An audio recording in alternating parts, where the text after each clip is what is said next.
we're gotomath.com. We're looking at limits analytically, and we're in this section here, section 2. And we're going to be finding the limit as x approaches 10 of 9x squared minus 1 over 3x minus 1.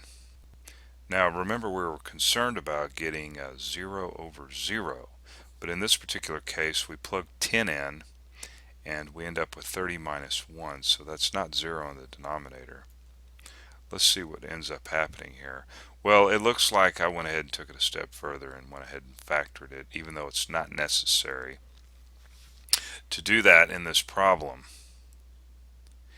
But we could go ahead and factor the numerator, and of course this factors to 3x minus 1 times 3x plus 1 over 3x minus 1. And as you can see, we end up rewriting the limit and then finally doing our direct substitution, which looks like it's going to end up giving us 31 as the final answer, as you can see there. Right. So the whole purpose here was let's practice factoring just in case this number right here, for example, was 1/3, or you could say a third, because if we plugged in 1 over 3 right here, we'd end up getting a 0 in the denominator and 0 up here in the numerator, and so you would have to go this route. If we get 0 over 0, we need to look at this and see if we can factor this thing, and if we can factor it, well, let's do it. And of course, as you can see here, that's exactly what I've done. So you need to really be up on your factoring,